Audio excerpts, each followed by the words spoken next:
আল্লাহকে ভয় করো। এখন বান্দা যদি আল্লাহকে ভয় না করে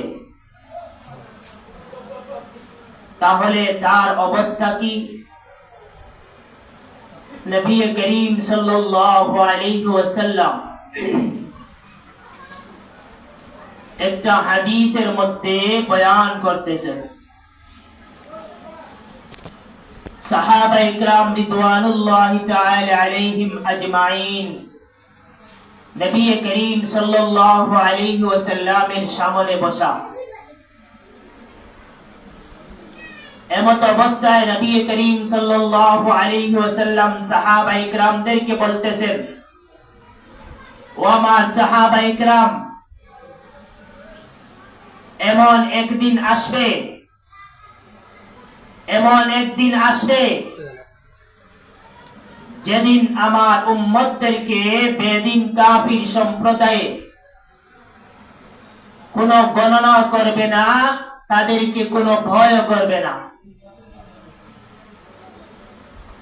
এমনকি যখন বর্ষাকাল হয়ে যায়, এই বর্ষাকালে যখন নদীতে অনেক স্রোত প্রবাহিত হয়, এই স্রোতের কারণে যেমন নদীর ধারে যে সমস্ত খড়কুটা লেগে থাকে এগুলা টিকতে পারে না, ঠিক তেমনি ভাবে এমন এক সময় আসবে যেই সময় কাফের বেদিন ইহুদ খ্রিস্টান নাসারা এদের কারণে আমার উম্মতেরা খড়কুটার মতো বেশে বেশে চলে যাবে।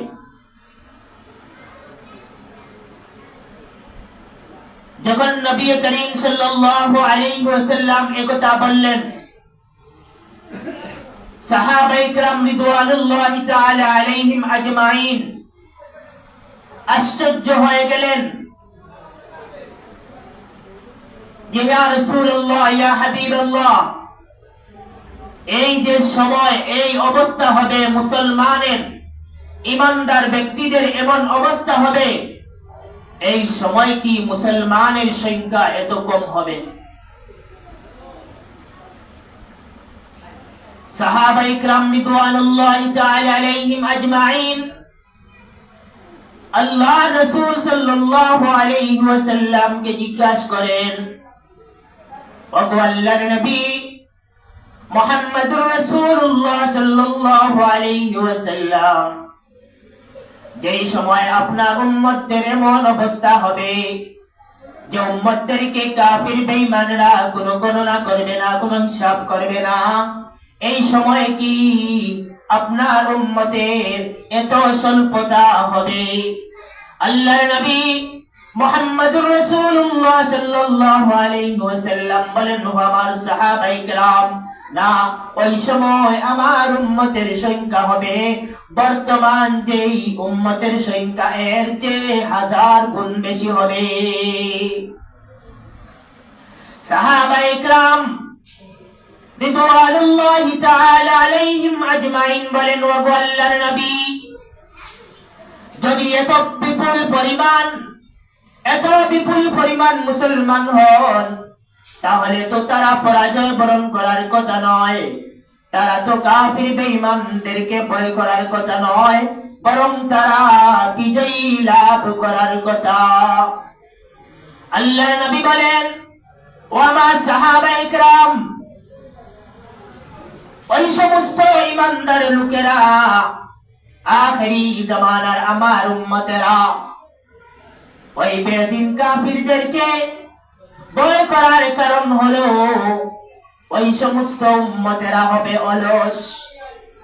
সাহাবায়ে কিরাম রিদওয়ানুল্লাহি তাআলা আলাইহিম আজমাইন আল্লাহর নবী মুহাম্মদুর রাসূলুল্লাহ সাল্লাল্লাহু আলাইহি ওয়াসাল্লাম কে বললেন, ও আল্লাহর রাসূল, অলস কি?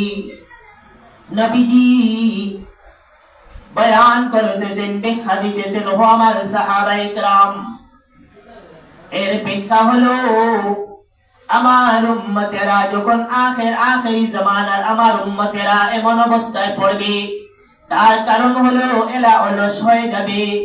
অলস কি? নবীজি বলতেছেন, অলস হলো এমন অবস্থা যে তারা দুনিয়ার লোভ লালসার মধ্যে লিপ্ত হয়ে যাবে, আখিরাত সম্পর্কে উদাসীন হয়ে যাবে। তারা দুনিয়ার ভোগ লালসার মধ্যে লিপ্ত হয়ে যাবে, দুনিয়ার প্রাচুর্যের মধ্যে লিপ্ত হয়ে যাবে, এমনকি দুনিয়ার আরাম আয়েশের জন্য লিপ্ত হয়ে যাবে, আখিরাতকে ভুলে যাবে, আখিরাতের আযাব আর গজবকে ওরা ভুলে যাবে। ওই সময় আমার উম্মতের এমন অবস্থা হবে। এজন্য আল্লাহ রাব্বুল আলামিন বলতেছেন, ইয়া আইয়ুহাল্লাযীনা আমানুত্তাকুল্লাহা হাক্কা তুকাতিহি ওয়া লা তামুতুন্না ইল্লা ওয়া আনতুম মুসলিমুন। হে দুনিয়ার ঈমানদারেরা, তোমরা আল্লাহকে ভয় করো। যদি তোমরা আমি আল্লাহকে ভয় করো তাহলে তোমরা জয় লাভ করবে, দুনিয়াতে সফলতা অর্জন করতে পারবে এবং পরকালেও তোমরা সফলতা অর্জন করতে পারবে। আল্লাহ রাব্বুল আলামিন এখানে বলতেছেন, তোমরা আমি আল্লাহকে ভয় করো। এখন আল্লাহকে আমরা কেন ভয় করব? আল্লাহ হলেন রহমান, আল্লাহ হলেন দয়ালু, তাহলে তো আল্লাহকে ভয় করার কোনো কথাই আসে না। কিন্তু মহান রব্বুল আলামিন বিভিন্ন জায়গার মধ্যে বলতেছেন, ইয়া আইয়ুহাল্লাযীনা আমানুত্তাকুল্লাহা হাক্কা তুকাতিহি, তোমরা আমি আল্লাহকে ভয় করো, আমি আল্লাহকে তোমরা ভয় করো।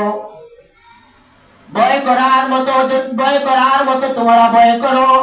আল্লাহ রাব্বুল আলামিনকে ভয় করার দুইটা কারণ। একটা হলো আল্লাহর আযাব বড় কঠিন, আল্লাহর আযাব বড় কঠিন। এই আযাব এবং শাস্তিকে তোমরা ভয় করো। আল্লাহকে ভয় করার অর্থ হলো আল্লাহর আযাব আর গজবকে ভয় করা। যেমন আল্লাহ রাব্বুল আলামিন কোরআনে কারীমের মধ্যে বলতেছেন, ওয়ালাকিন আযাবাল্লাহি শাদীদ। আল্লাহর আযাব অনেক বড় কঠিন। এই আযাব থেকে বাঁচতে হলে আল্লাহকে ভয় করা লাগবে, আল্লাহর হুকুম পালন করা লাগবে। আল্লাহর হুকুম যদি পালন করি, আমার জীবনটা কোরআন এবং হাদিসের আলোকে পরিচালনা করি, তাহলে আমি সফলতা অর্জন করতে পারবো, ইহকালে সম্মানিত হতে পারবো এবং পরকালে সম্মানিত হতে পারবো। আল্লাহ রাব্বুল আলামিনের আযাব আর গজব কেমন ভয়াবহ, আল্লাহ রাব্বুল আলামিন অন্য এক আয়াতের মধ্যে বলতেছেন, ইন্না জালজালাতাস সাআতি শাইউন আযীম। যেই সময় ভূমিকম্প সৃষ্টি হয়ে যাবে, কম্পন সৃষ্টি হয়ে যাবে, এমন কম্পন সৃষ্টি হয়ে যাবে, সমস্ত নক্ষত্রগুলো জমিনের মধ্যে খসে খসে পড়ে যাবে, তারকারাজিগুলো জমিনের মধ্যে খসে খসে পড়ে যাবে, পাহাড় পর্বত সবগুলা শেষ হয়ে যাবে। এমন ভাবে রুই যেমন জমিনের মধ্যে বিচরণ করে উড়ে উড়ে চলে যায়, ঠিক তেমনি ভাবে সেই ভয়াবহ ভূমিকম্পের কারণে এমন ভাবে রুইয়ের মতো সবগুলা উড়ে উড়ে চলে যাবে। এত কঠিন অবস্থা হবে, এমন কঠিন অবস্থা হবে, যেই কঠিন অবস্থার সম্মুখীন যদি কোনো মানুষ হয়ে যায়, আল্লাহ রাব্বুল আলামিন বলেন, ইয়াওমা তারাউনাহা তাযহাল কুল্লু মুরদিআতিন আম্মা। এই অবস্থা যদি কোনো মানুষ দেখে, এই ভূমিকম্পের অবস্থা যদি কোনো মানুষ দেখে, কেমন অবস্থা হবে? যদি কোনো মহিলা, কোন নারী যদি তার সন্তানকে কোলের মধ্যে নিয়ে দুধ পান করায় আর এই ভূমিকম্প দেখতে পায়, তাহলে তার সন্তানের কথা সে ভুলে যাবে। এই ভূমিকম্প এমন ভয়াবহ ভূমিকম্প হবে যে তার সন্তানের কথা, তার আওলাদের কথা সে নিজেই ভুলে যাবে। এমন কঠিন অবস্থা হবে। এর পরবর্তীতে আল্লাহ রাব্বুল আলামিন বলতেছেন, তাই নয়, এমনকি যদি কোনো নারী গর্ভবতী হয় এবং এমন পরিস্থিতি তার সামনে আসে, তাহলে তার গর্ভপাত হয়ে যাবে, সে বুঝতেই পারবে না।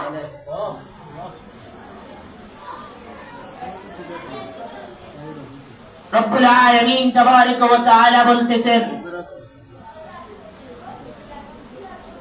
এমন অবস্থার সম্মুখীন যখন বান্দা হবে, এমন অবস্থা যখন বান্দা হবে, তখন তার ভূমিকম্প দেখার সাথে সাথে তার সন্তান, তার আওলাদের কথা ভুলে যাবে, তার গর্ভপাত হয়ে যাবে, এমনকি ওই মানুষ মাতালের মতো হয়ে যাবে। ওয়া মা হুম বিসুকারা, আল্লাহ রাব্বুল আলামিন এরা কি আসলেই মাতাল না, এরা আসলে মাতাল নয়, বরং এমন আযাব আর গজবের ভয়ে এরা মাতালের মতো হয়ে যাবে, এরা পাগলের মতো হয়ে যাবে, কিন্তু এরা পরিপূর্ণ সুস্থ। কিন্তু আল্লাহর আযাব আর গজব এটা দেখার কারণে তাদের এমন অবস্থা হবে। বনে ইসরাইলের একজন ব্যক্তি, উনি সারাটা জীবন আল্লাহ নাফরমানির মধ্যে লিপ্ত ছিলেন, কখনো নেক আমল করেন নাই, যে আমলের কারণে আল্লাহর সন্তুষ্টি অর্জন হবে এমন কোন আমল তিনি করেন নাই। কিন্তু হঠাৎ আল্লাহর ভয় চলে আসলো যে আমি আমার জিন্দেগিটা এমন ভাবে কাটিয়ে দিলাম যেই জিন্দেগির মধ্যে আল্লাহর একটা নেক আমলও নাই। এখন আমার এমন একটি সময় মুহূর্ত চলে এসেছে, যেই সময় আমি ইহকাল ত্যাগ করে পরকালেই চলে যাব। কিন্তু কবরে আমি যাব, এই কবরে যাওয়ার মতো কোনো আমল নেই, এই কবরে যাওয়ার মতো আমার কোনো সামানও নেই। আমি কোন অবস্থায় আমি কবরের বাসিন্দার হব? ওই বান্দা যখন তার অন্তরের মধ্যে এমন ভয় চলে আসলো যে আমি ইহকাল পর ইহকাল আমি ত্যাগ করে ফেলবো, আমি এমন অবস্থায় আখিরাতের জীবনে চলে যাব, কিন্তু আমার তো কোনো সারা সামান নেই, আমার কোনো আমল নেই যে আমল নিয়ে আমি মওলা দরবারে পেশ করব, এমন কোনো আমল তো আমার নেই। এখন তিনি চিন্তা করলেন, এমন অবস্থায় দিয়ে গিয়ে কবরের জিন্দেগি তো আমার ধ্বংস করেই ফেলেছি, আমার কবরের জিন্দেগি আমার শেষ, এখন যে আমি পরকালে যাব, এখন তো আমার কোনো সারা সামান নেই। তার আওলাদদেরকে লক্ষ্য করে বললেন, হে আমার সন্তানেরা, আমার জিন্দেগিটা তোমাদের উন্নতি করার জন্য, আমি তোমাদের উন্নতি করার জন্য, তোমাদেরকে সুখ শান্তি দেওয়ার জন্য, তোমাদের বসবাস করার জন্য, তোমার বাড়ি গাড়ি ব্যাংক ব্যালেন্স এই সমস্ত জিনিস করে দেওয়ার জন্য আমি আমার জীবনটা আমি আল্লাহর নাফরমানির মধ্যে কেটে দিয়েছি। আমি আমার জিন্দেগিটা আল্লাহর হুকুম মতো পালন করি নাই, নবীর তরিকা মতো আমার জীবন পরিচালনা করি নাই। এখন আমার জিন্দেগিটা একবারে শেষ করে ফেলেছি, আর এমন অবস্থায় আমি পৌঁছেছি যে অবস্থায় আমি কবরের বাসিন্দা হয়ে যাব, কিন্তু আমার সারা সামান তো আর নেই। হে আমার সন্তানেরা, এখন তোমরা এক কাজ করবে, কাজটা হলো আমি যদি মৃত্যুবরণ করার পরে আমাকে তোমরা আগুন দ্বারা জ্বালিয়ে এই ছাইগুলা কিছু অংশকে বাতাসের সাথে মিশিয়ে দিবে, আর কিছু অংশগুলা সাগরের মধ্যে তোমরা ছেড়ে দেবে। তাহলে এই জিনিস বিভিন্ন জায়গায় আমার ছাইগুলা চলে যাবে, আর আল্লাহ রাব্বুল আলামিন আমাকে পাবেন না, আমার হিসাব নিকাশটাও হবে না। যেমন কাজ তেমন, যেভাবে বলেছেন সন্তানেরাও সেভাবে করেছেন, ছাইগুলা বাতাসের সাথে মিশিয়ে দিয়েছেন এবং সাগরের সাথে পানির সাথে ভাসিয়ে দিয়েছেন। কিন্তু রব্বুল আলামিন তাবারক ওয়া তাআলা তো সৃষ্টি করনেওয়ালা, যেই মানুষের কোনো অস্তিত্বই নেই, যেই মানুষের কোনো অস্তিত্ব নেই, সেখান থেকে মানুষ যদি সৃষ্টি করতে পারে, তার আকৃতি, তার বডি সবগুলা থাকা সত্ত্বেও তা থেকেও তো আল্লাহ সৃষ্টি করতে পারেন। যেখানে নেই সেখান থেকে যদি সৃষ্টি করতে পারেন, তার অস্তিত্ব ছিল, এখান থেকে সৃষ্টি করাটা তার জন্য কঠিন নয়। আল্লাহ রাব্বুল আলামিন তাবারক ওয়া তাআলা বাতাসকে আদেশ দিলেন, এ বাতাস, তোমার যেই সমস্ত ছাইগুলা তুমি উড়িয়ে নিয়ে বিভিন্ন স্থানে নিক্ষেপ করেছো, তুমি এগুলাকে একত্রিত করে আবার তাকে সৃষ্টি করো। সাগরেরকে বলা হলো, তোমার কাছে যেই সমস্ত ছাইগুলা রয়েছে এগুলা তুমি একত্রিত করো, একত্রিত করে তাকে পরিপূর্ণ বডি দান করা হোক, তার আকৃতি দান করা হোক, তার রূপ দেওয়া হলো এবং তাকে জিজ্ঞাসা করা হলো, তুমি এই কাজটা করার কারণ কি? তুমি যে এটা করলে তার কারণ কি? ওই ব্যক্তি বলতেছে, হে রব্বুল আলামিন, আমাকে পৃথিবীর বুকে আপনি সৃষ্টি করেছেন, একমাত্র লক্ষ্য হলো আল্লাহ আপনার ইবাদত বন্দেগী করা, আপনার গোলামি করা। কিন্তু আমার এত জিন্দেগি, এত লম্বা হায়াত লাভ করলাম, এত লম্বা হায়াত লাভ করার পরে আমি আল্লাহ আপনার সন্তুষ্টি অর্জন করতে পারি নাই। আমার জীবন এমন ভাবে নষ্ট করেছি, আমার জীবনটা এমন ভাবে বরবাদ করেছি যে আমার জীবনের দ্বারা একটা নেক কাজ করতে পারি নাই। আমার অন্তরের মধ্যে ভয় চলে এসেছে, আমি একদিন কবরের বাসিন্দা হয়ে যাব, আমি কবরের মধ্যে চলে যাব। এমন অবস্থায় আমার সন্তান, আমার আত্মীয় স্বজন, আমার পাড়া প্রতিবেশী সবাই ঐক্যবদ্ধ হয়ে যাবে যে আমাকে দুনিয়ার জমিনে আমার ঘরের মধ্যে আর রাখা হবে না, বাহিরের মধ্যে চলে দেবে। আমাকে সাদা কাপড়ের দ্বারা, সেলাইবিহীন কাপড়ের দ্বারা আমাকে আবৃত করা হবে, আর আবৃত করার সাথে সাথে কবরের উদ্দেশ্যে রওনা হয়ে যাবে। ওই সময় আমার যে অবস্থা, আমার যে আমল, আমার কোন আমল নেই, আমার কোন সারা সামান নেই যে আমলের দ্বারা আমি কবরের জিন্দেগিতে যাব। এমন অবস্থায় আমার অন্তরের মধ্যে চলে এসেছে, আমি জাহান্নামের আগুন আমার সামনে থাকবে, কবরের আযাব আমার সামনে থাকবে, কবরের এত ভয়াবহ অবস্থা আমার সামনে থাকবে। যদিও আমি চিৎকার করি, কেউ আমার চিৎকার শুনতে পাবে না। এমন অবস্থা থেকে আমি কিভাবে নাজাত পেতে পারি? আমার এমন অবস্থা হয়ে গেছে, সেই অবস্থার দ্বারা আমি জাহান্নাম ছাড়া বাঁচার কোন উপায় আমার নেই। এখন বাঁচার কোন রাস্তা নেই। এখন আমার অন্তরের মধ্যে আপনার প্রতি ভয় চলে এসেছে। রব্বুল আলামিন বলতেছেন, ইয়া আইয়ুহাল্লাযীনা আমানুত্তাকুল্লাহ, তোমরা আল্লাহকে ভয় করো। যদি তোমরা ভয় করার মতো ভয় করতে পারো, তাহলে ইহকালে তোমরা সফলতা অর্জন করতে পারবে, আর পরকালেও তোমরা সফলতা অর্জন করতে পারবে। কিন্তু আমার জিন্দেগিটাই চলে গেছে আল্লাহ তোমার নাফরমানির মধ্যে। এখন আমার সামনে কবর, আমার সামনে হাসর, আমার সামনে এমন পরিস্থিতির অবস্থায় আমি আপনার সামনে হাজির হব কি দিয়ে? আমার তো হাজিরা দেওয়ার মতো কোনো আমল নেই।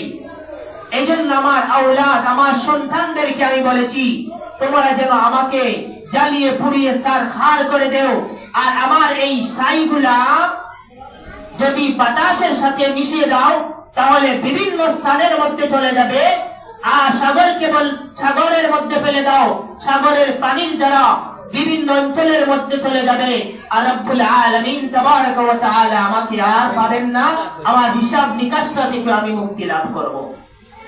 হে রব্বুল আলামিন, একমাত্র এগুলা করার কারণ হলো আপনাকে ভয় করা। একমাত্র উদ্দেশ্য হলো আমি আমার মওলাকে ভয় করা। যদি আমি আমার মওলার প্রতি আমার ভয় চলে এসেছে যে আমি আল্লাহর সামনে আমি হাজিরা দিতে হবে, আল্লাহর সামনে আমার কৃতকর্মের জবাবদিহিতা করতে হবে, আল্লাহর সামনে আমার কৃতকর্মের জবাব যদি সঠিকভাবে আল্লাহ সন্তুষ্টি মোতাবেক না হয়, তাহলে আমি কবরের আযাব থেকে আমি নাজাত পেতে পারবো না। হে রব্বুল আলামিন, কিন্তু আমি ভালো করে জানি, একথা আমি ভালো করে জানি, আমার দ্বারা কোনো নেক আমল হয় নাই, আমার দ্বারা কোনো আল্লাহর সন্তুষ্টিজনক কোনো আমল হয় নাই। এখন যদি এমন অবস্থায় আমি কবরের জিন্দেগিতে চলে যাই, তাহলে রব্বুল আলামিন আমার একমাত্র স্থান জাহান্নাম ছাড়া আমি নাজাত পেতে পারবো না।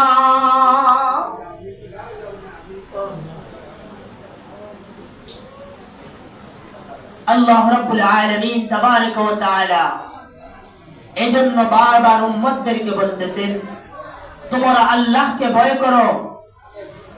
যদি তোমরা আল্লাহকে ভয় করো, তাহলে দুনিয়াও সফলতা অর্জন করবে আর পরকালেও সফলতা অর্জন করতে পারবে। এজন্য আল্লাহ রাব্বুল আলামিন বলতেছেন যে তোমরা আমি আল্লাহকে ভয় করো। ভয় করার দুইটা কারণ, একটা হলো আল্লাহর আযাব আর গজব, এটা ভয়াবহ। এটা থেকে মুক্তি লাভ করার জন্য তোমরা আল্লাহকে ভয় করো। কারণ আল্লাহ রহমান, আল্লাহ তো দয়ালু, তাহলে আমি আল্লাহকে কেন ভয় করব? এর এক নম্বর কারণ হলো আল্লাহ যদিও দয়ালু, আল্লাহ রহম করনে ওয়ালা, কিন্তু আল্লাহর আযাব এটা বড় কঠিন। এই আযাবকে তোমরা ভয় করো। যদি ভয় করো তাহলে সফল হতে পারবে, আর যদি তোমরা কি করো, আল্লাহর আযাবকে ভয় করো না, তাহলে এত কঠিন অবস্থার তোমরা সম্মুখীন হয়ে যাবে। দ্বিতীয় নম্বর কারণ হলো আল্লাহ একটা নাম হলো কাহ্হার।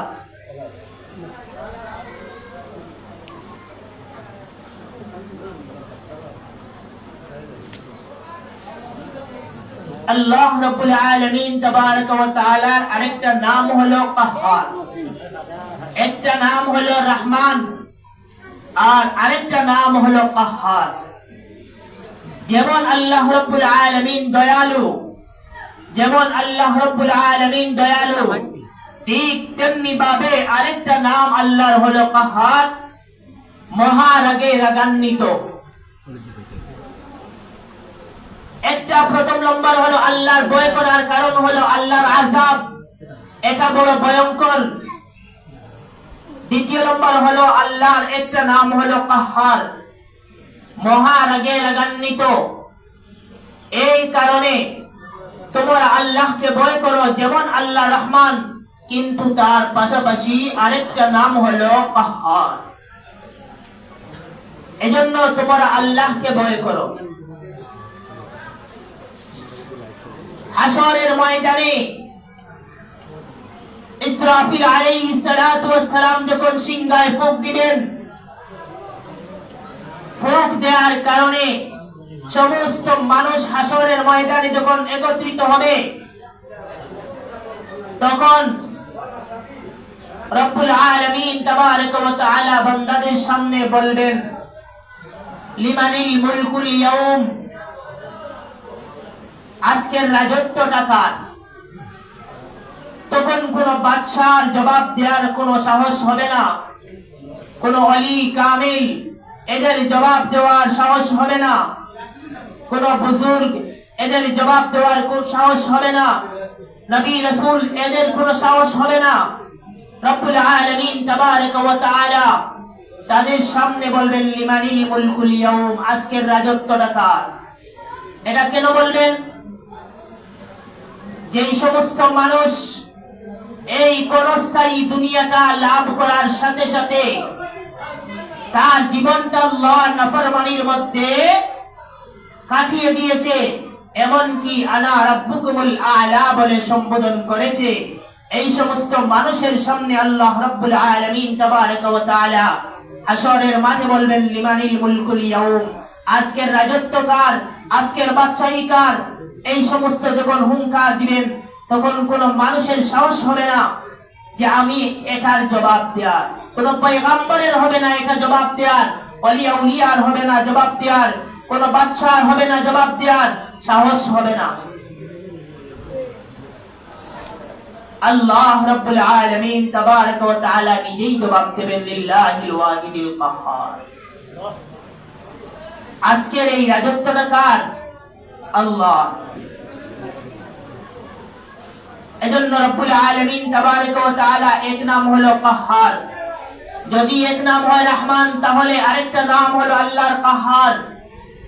এই কাহ্হার শব্দ দ্বারা এই কাহ্হারকে, যে তোমার আল্লাহকে ভয় করো, তার এক নম্বর কারণ হলো তোমার আল্লাহর আযাবকে ভয় করো, আর দ্বিতীয়ত কারণ হলো তোমার আল্লাহর যে একটা নাম হলো কাহ্হার, এই কাহ্হার শব্দকে তোমরা ভয় করো। কারণ আল্লাহ যদিও রহমান, কিন্তু আল্লাহ কাহ্হারও, দয়ালু আবার রাগান্বিত।